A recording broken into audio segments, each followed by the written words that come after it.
In conversation today is journalist Rajdeep Sardesai, who's just released his new book, 2024 The Elections That Surprised India. Welcome to the conversation, Mr. Rajdeep. Thank you very much, Dhanya, and thank you very much for having me here in Bengaluru. It is a lovely city, especially at 7 a.m. in the morning when I went this morning for a walk. That's before the traffic sets in. There's a Bengaluru before the traffic sets in that is quite incredible. The air is fresh, it's cool, and a lot of it is everything Delhi isn't. Yes. So it's nice to be here. So in fact, in my office, I tell them that if they do not perform well, I will give a punishment transfer to Delhi. So the book says The Election That Surprised India. You wrote this book when the Lok Sabha elections were out. And after that, we have seen Haryana, we have seen Maharashtra.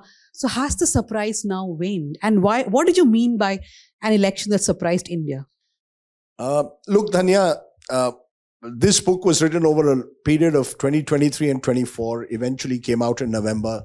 Since the Lok Sabha, we've had elections in Haryana and Maharashtra in particular. Don't forget Jharkhand and Jammu and Kashmir. 2 states won by the BJP, 2 states won by the opposition. But the reason why I called it the election that surprised India in 2024, the Lok Sabha, was there was a general feeling that this was a done deal, that the BJP was going to be close to 400, break records, especially after the Ram Mandir inauguration at the start of the year. There was a sense of almost a euphoria on the side of BJP supporters and a sense of resignation among opposition that this election is over. And therefore, when the results came out, I think there was a questioning suddenly. Did we grossly misread the election? Whether it was pollsters, whether it was journalists, whether it was the public, whether it was political parties. I recall a senior leader of the opposition telling me in March of 2024, there's no point even fighting this election. You can't fight Ram. And at the end of the day, maybe the voters of India across different states felt differently. And that's why I think this was a unique election. It reflected what I call in the book the diversity dividend. India is the most diverse country in the world. And sometimes we underestimate the power of that, or sometimes we take it for granted. And I think we are seeing that even in the state elections that you mentioned. On the same day that Maharashtra gave a resounding victory to the BJP-led alliance, Jharkhand gave a resounding victory to the India-led alliance. On the same day that Haryana, the BJP edged home in an election that I believe was a complete Congress self-goal, Jammu and Kashmir saw the resurgence of the national conference. So, in India, that's what makes India incredible. And therefore, I thought, given the backdrop of all that had happened this year, this whole Modi mania, if I may use the word, focus on the Prime Minister right through the first half of the year, I think the elections have shown that never underestimate the Indian voter. I think the Indian voter surprised us and surprised even the opposition and the government. You could argue even that 2024, in that sense, Lok Sabha was an aberration. I won't go that far just yet. But I think what it showed, both Maharashtra and Haryana, is that the BJP is the most formidable election machine this country has ever seen. It's ruthless, remorseless, resourceful, and remarkably successful, because it has made elections so highly competitive and put so much of energy and effort into election management that the other side is just not able to cope with it. I liken it to a Ferrari and a Fiat. The BJP now is like a new age Ferrari, and the opposition, especially the Congress at times, in certain parts of the country, looks like an old age Fiat. And therefore, having said that the BJP is the most formidable election machine that we've seen in post-independent India, let me also add that we don't have a level playing field in this country in elections anymore. Whether it's money power, whether it's media power, whether it's institutional power, one side has a huge advantage over the other. It's like a 100 meters race where one side is starting from meter number 80 and the other from 0. And I think that's why it was even more remarkable what happened in the Lok Sabha. Because when one side has such a big advantage and there isn't a level playing field, then, even that formidable election machine that it is, makes the BJP that much more difficult to defeat. If it was a level playing field, I think you would have a even more competitive election than we have. But isn't that dangerous to the democratic system? Because you're saying there's a Ferrari versus the Fiat. And if that goes on, then there is never going to be a level playing field except in certain states. And we are going to continuously see this one powerful election machinery always trumping the other. What is the solution?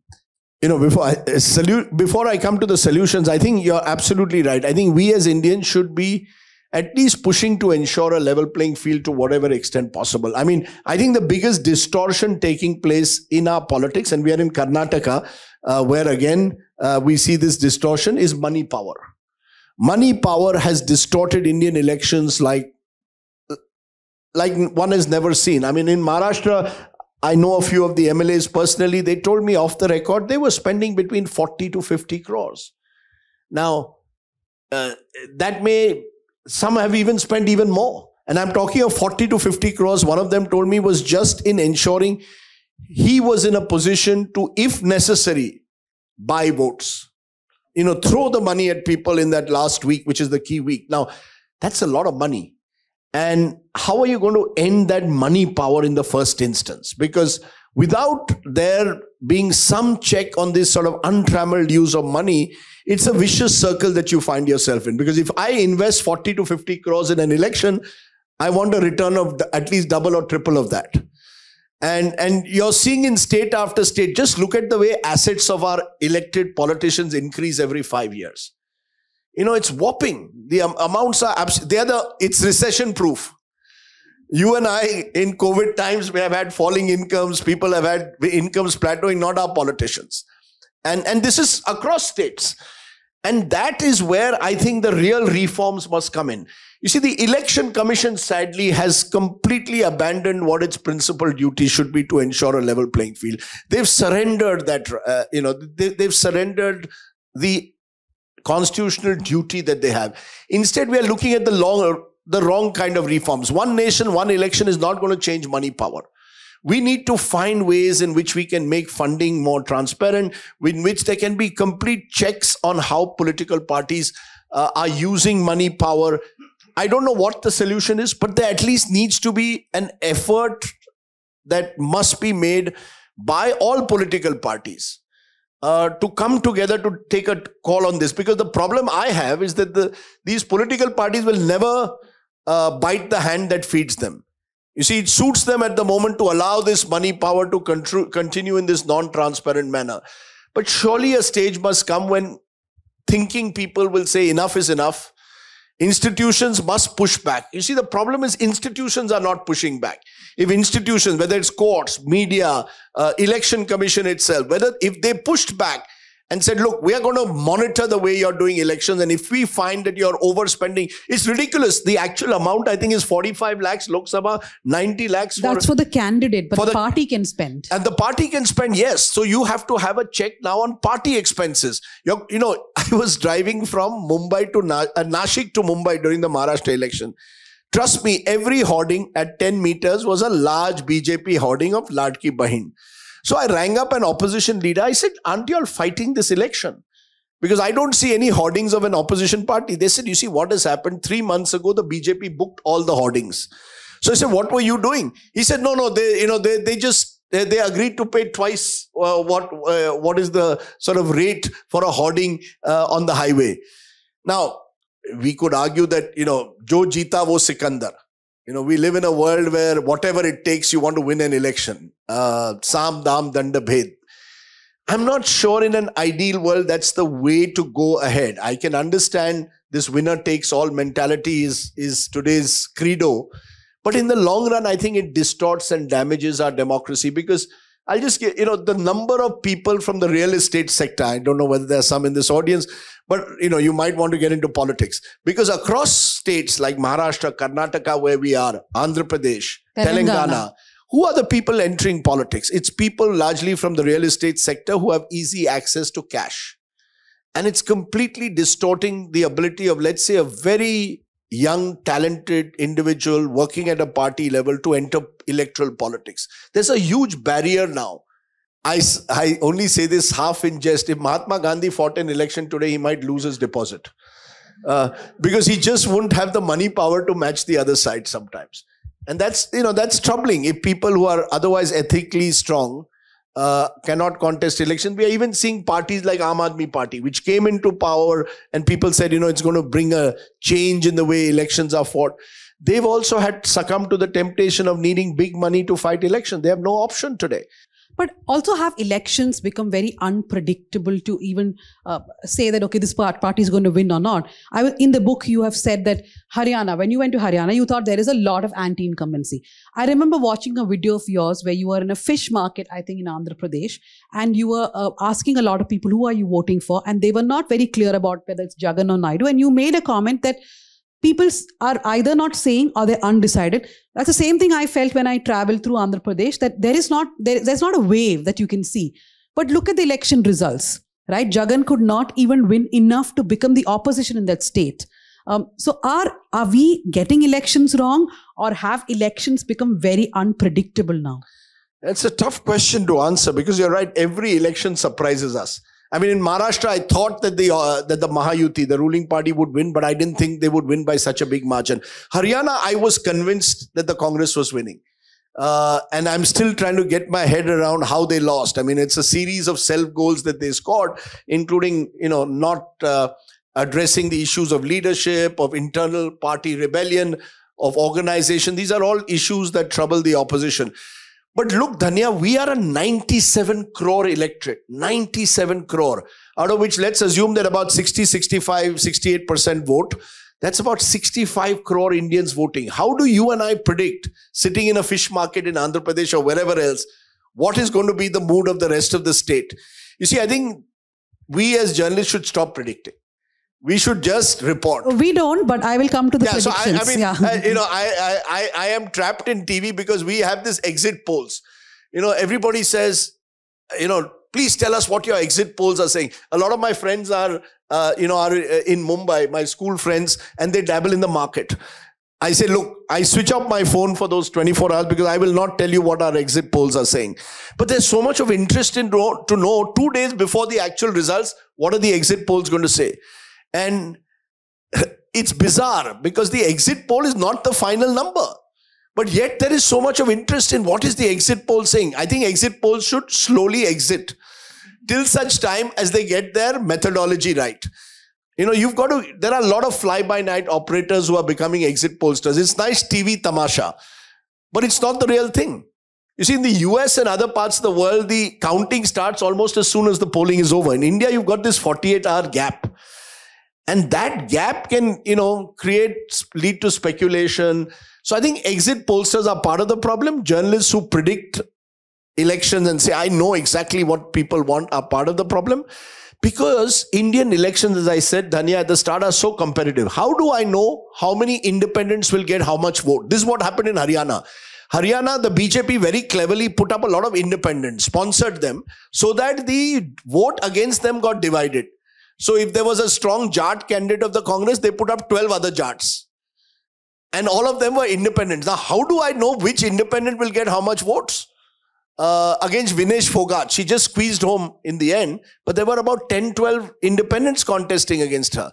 So Indian elections have become very competitive. And the BJP has mastered the art of this last mile booth connectivity, targeting the last mile voter. Even doing some things that some may again think is unethical. For example, if there is a candidate called Rohit Pawar, they will put up 5 other Rohit Pawars there as independents, some of whom even look like the original Rohit Pawar. So when I go on that ballot, when I go through the roll, I am very confused.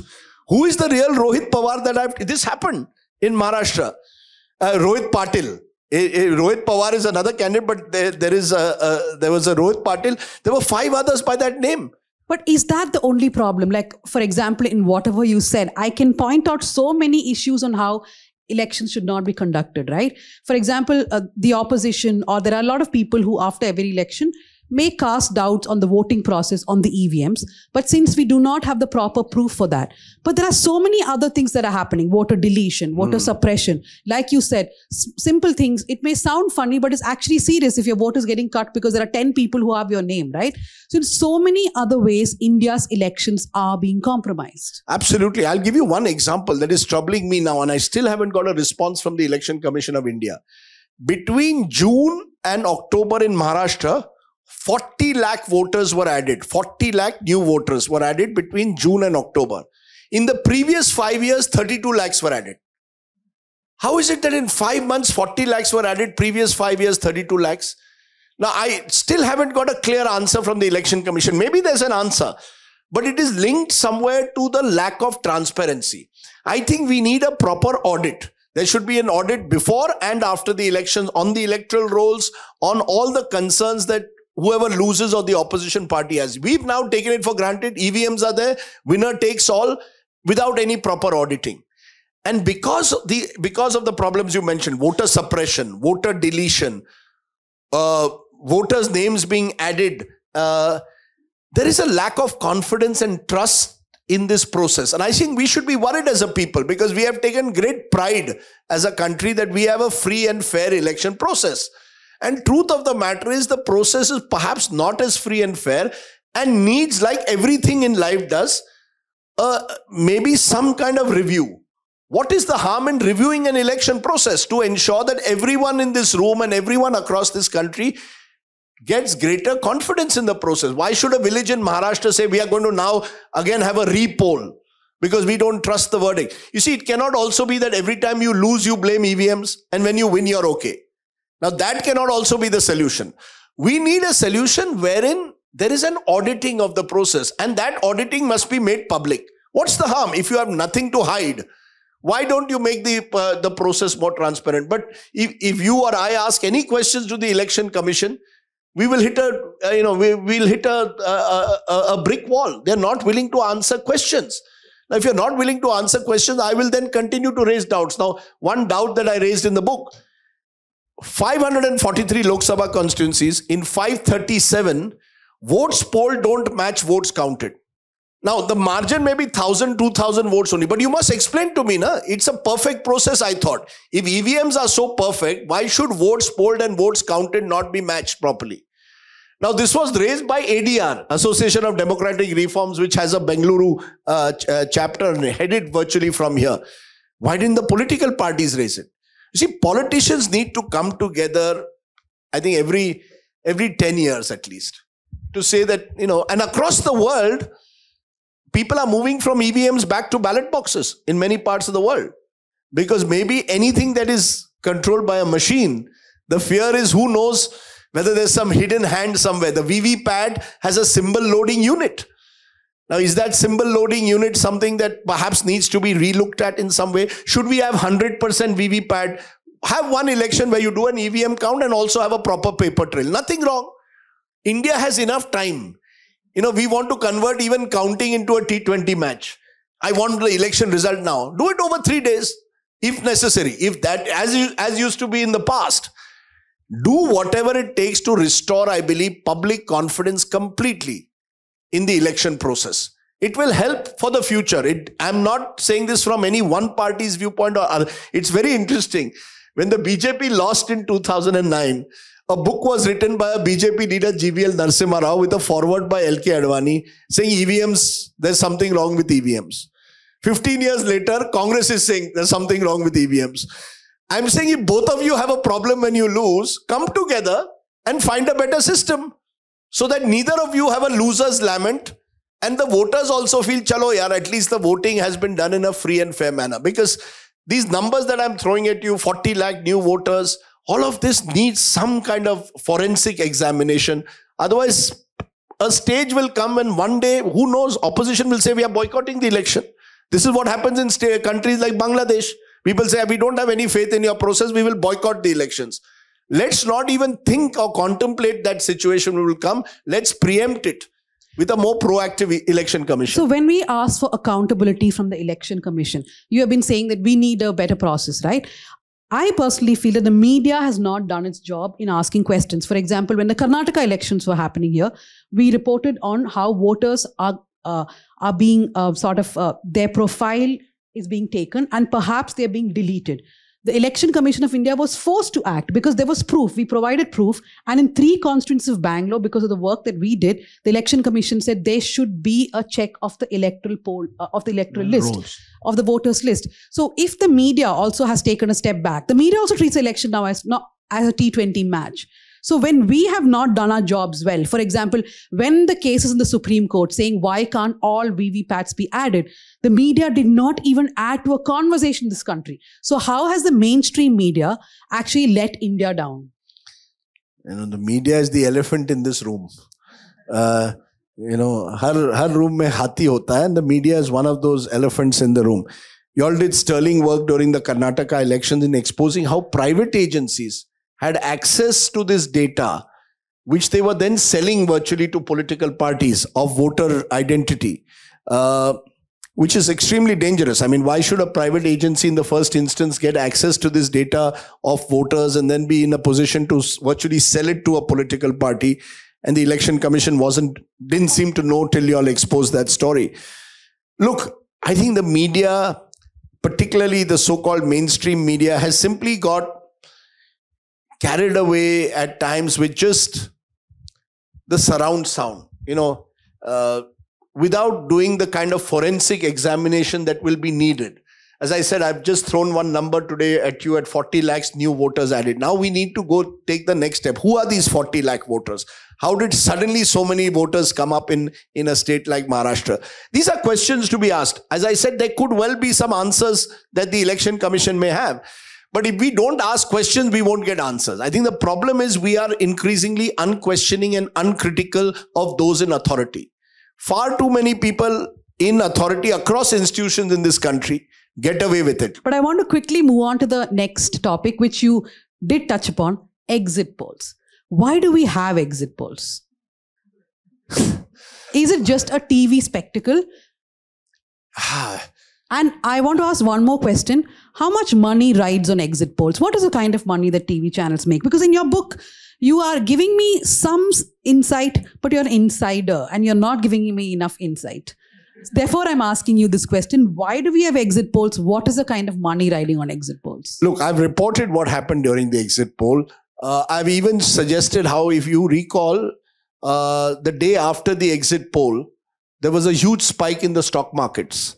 And eventually there was this crash, and there was this whole question whether maybe people in the markets knew exactly what the pollsters were going to say.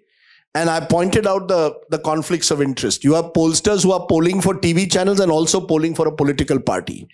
Now, if your primary client is a political party, and then you're also offering the data to a news channel, there is a huge conflict of interest, right? And I think that needs to be addressed. No, but that has to be addressed by you all. Yes, because you are the ones who are putting the exit polls out. That's right. So, you see, you mentioned, is it a TV spectacle? At one level it is. There is absolutely no doubt that it is, drumbeat, excitement is being generated, 100 hours polling, we will have an exact poll. There is a bit of tamasha. Let's not run away from that. There is an element of tamasha.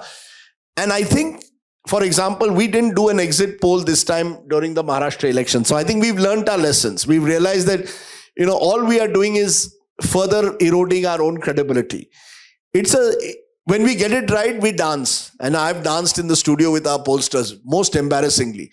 So I think I am part of the problem, not the solution.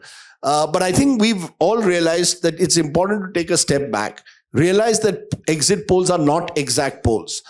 That, yes, it could be one guide to what could happen. We need to put a statutory warning running right through the pro. These are exit polls. Kindly do not take them as the final result. We need to put that. Beyond that, it's for the viewers to decide, switch off.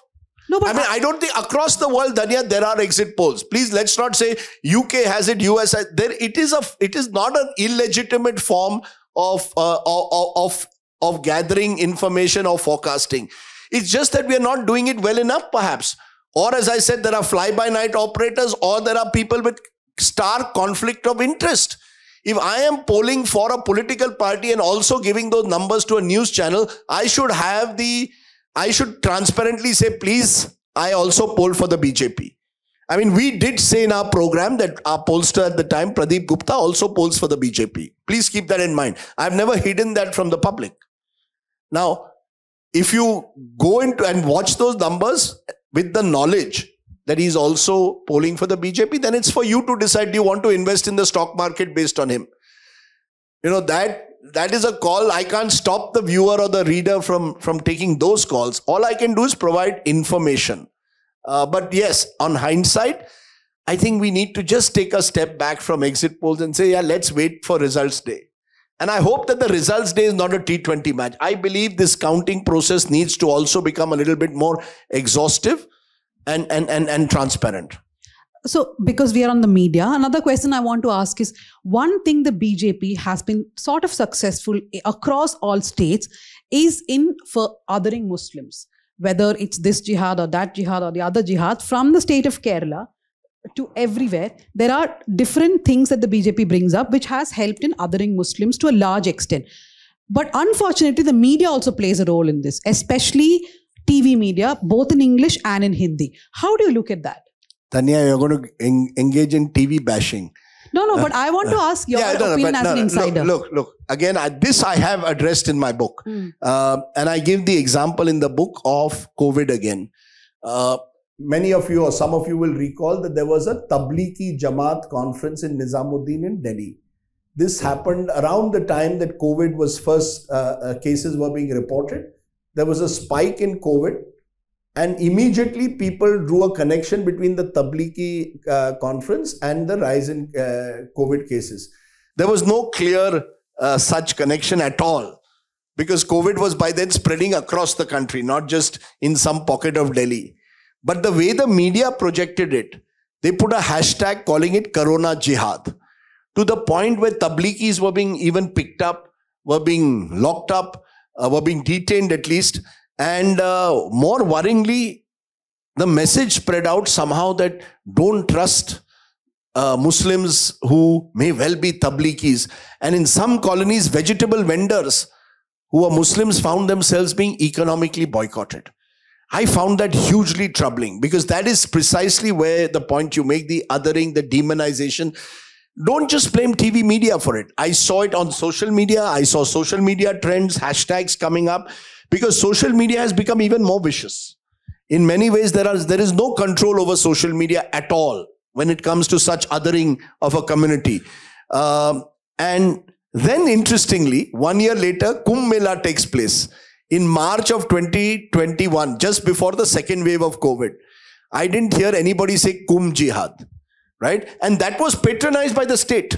The state went ahead, despite clear rules on social distancing for the rest of us, to have a major Kumbh Mela, which could have easily been postponed, given what was happening. So, there the double standards come out so starkly. And we've reached a stage where this othering now is, according to me, the biggest sin that the mass media is committing. I'll give you an example. I dread to think, for example, there was this terrible rape in a hospital in Kolkata, in RG Kar. I just dread to think, what if the rapist was a Muslim? How would the narrative have changed? And are we going to decide the crime on the basis of the religious identity of a criminal? Rapists come from every community, every state. It's an awful problem in a country like India, crimes against women. The worst thing we can do, and actually to the woman and her family, is also look at some of these instances from the identity, the religious identity of the rapist. And we've seen that. There was another case, I think, where an individual had cut his girlfriend. It happened in Delhi and then it happened in Bangalore. Yeah, and again, again you had to sort of almost, people were judging the horrificness of the crime based on... But it didn't happen in Bangalore because it was not a Muslim. Because it was not a Muslim. Now that cannot be the basis for judging the horror of a crime. And that is where I think the mass media has got it horribly wrong. You see, politicians will do what politicians have. They will do Sam Dam Danda Bhed. Don't expect them to change tragically. But you and I need to also be very conscious of the fact that we in the mass media cannot allow young, impressionable minds to be influenced in such way. You see, the mass media at times is bringing out the worst in us, not the best in us. But is there a pushback in the newsroom? you do write an entire chapter on the media and the government. You do make hints at how there's pressure on the newsroom. More than hints. Yeah, and sometimes you've also given examples of when that pressure has come. But what I want to ask is, in the newsroom, when you're all discussing this, is there a pushback from within the newsroom? There is and there isn't. There is, in the sense that there are people who push back. I hate to see people shout, "Sab neta chor hai." That's not true. There are a lot of people in public life who are trying their best to try and ensure that, public life can be improved. Similarly, there are a lot of people within the newsroom also who are deeply uncomfortable with this kind of othering of Muslims.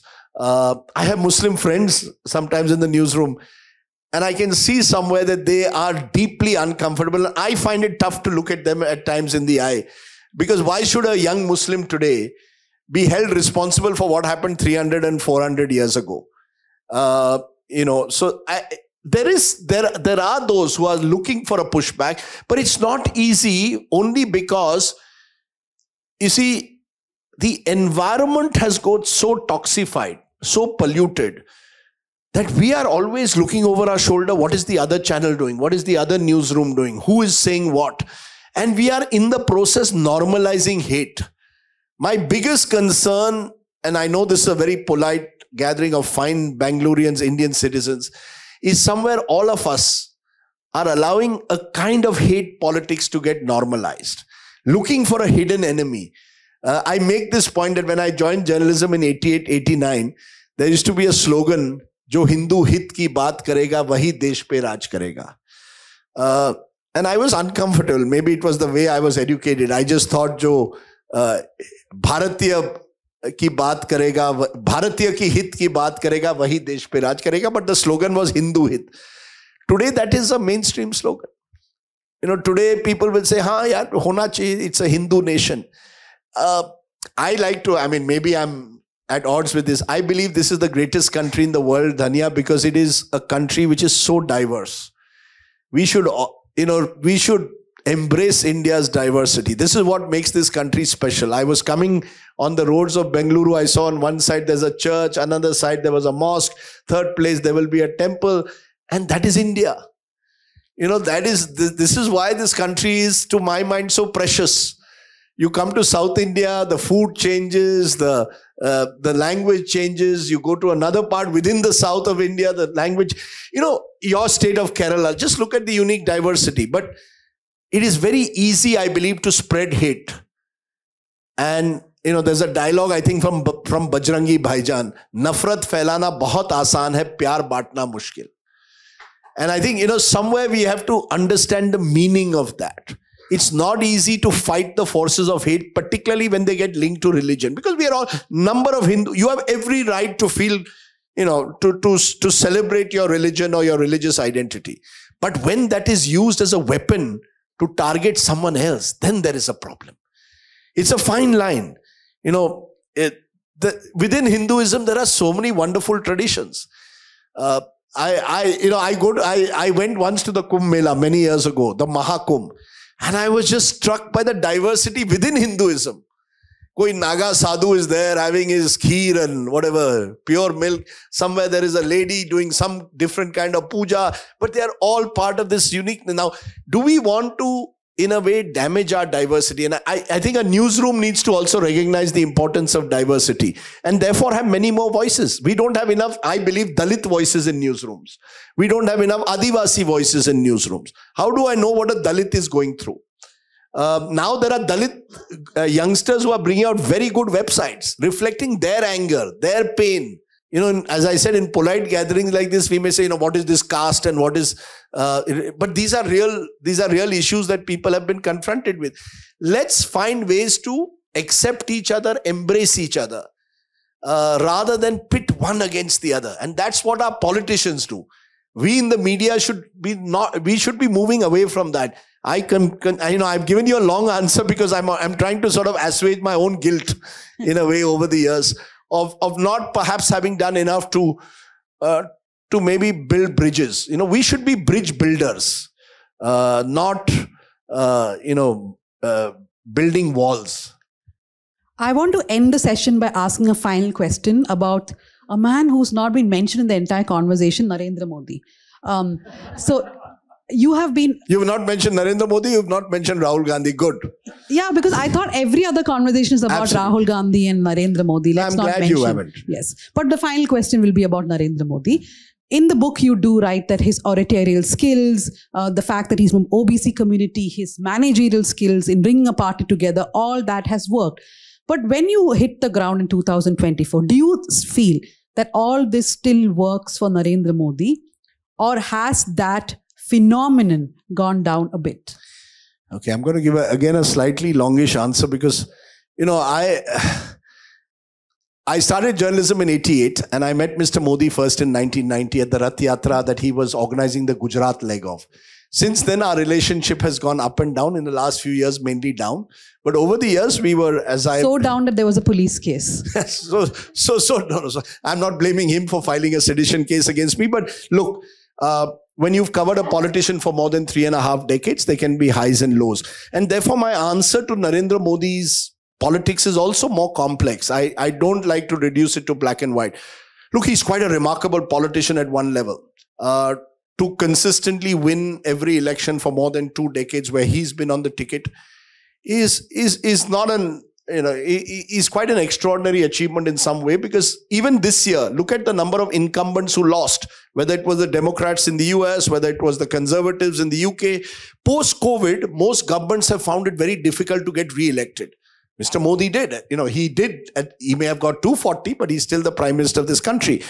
He's a consummate election campaigner.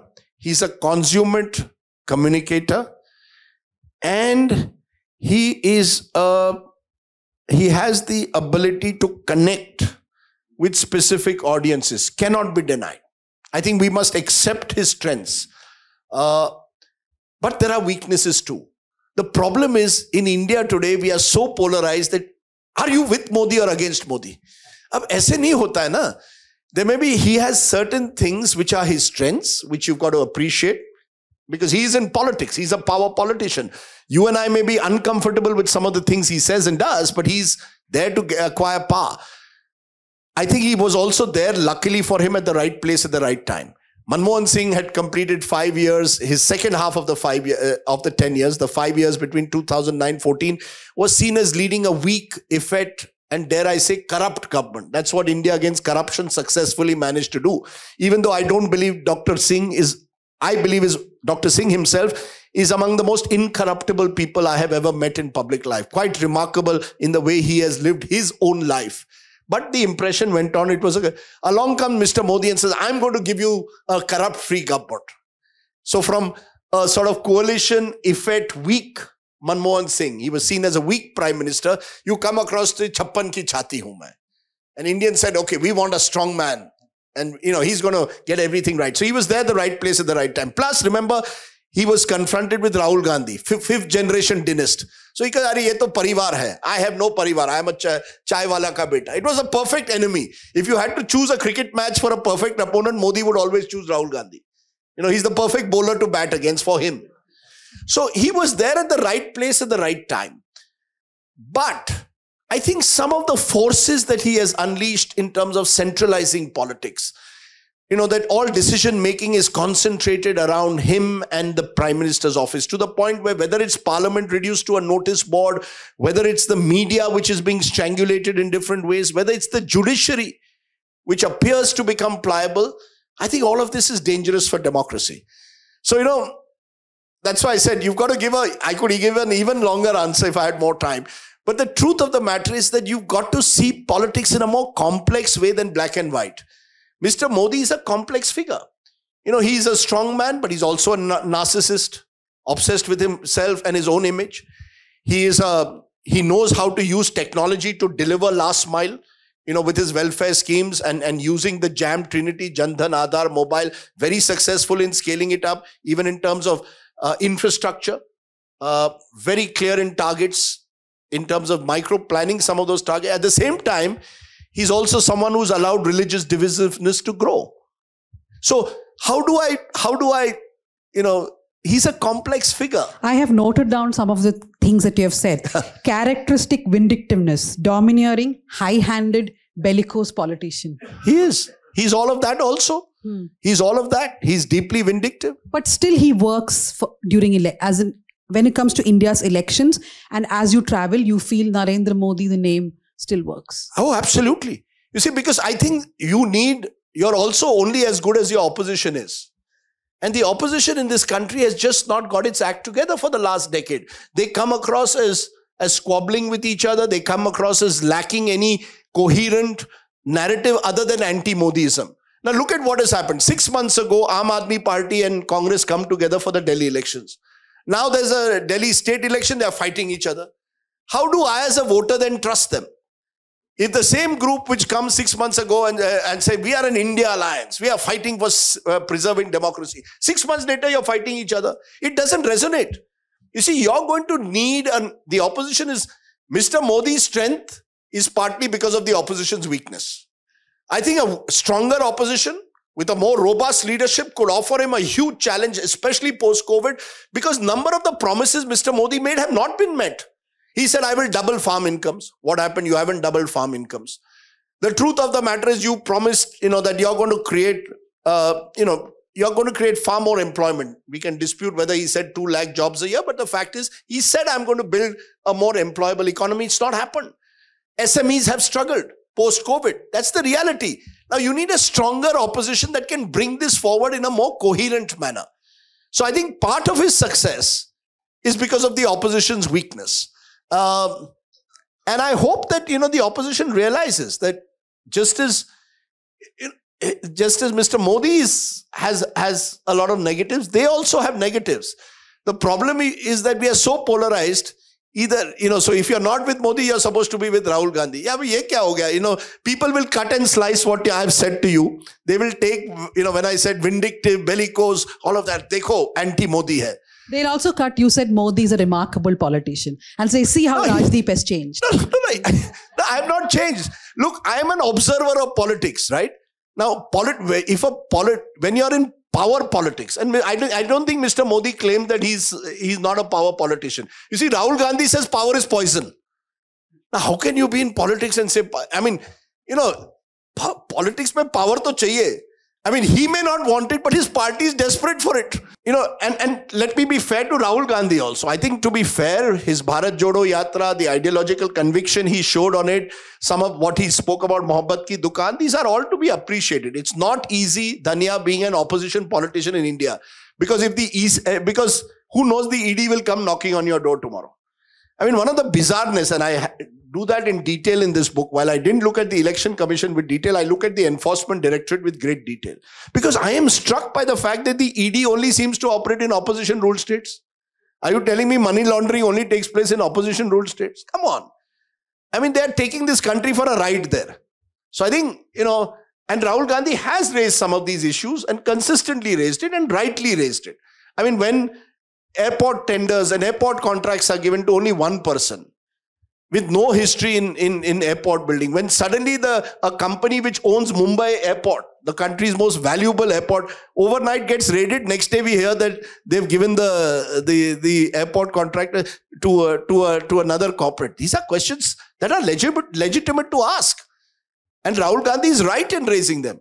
Now, can he do more? Of course he should be doing more. He has to be a strategist, organizer. Mr. Modi's strength, that's where the remarkable politician, 50 saal politics mein kiye hain.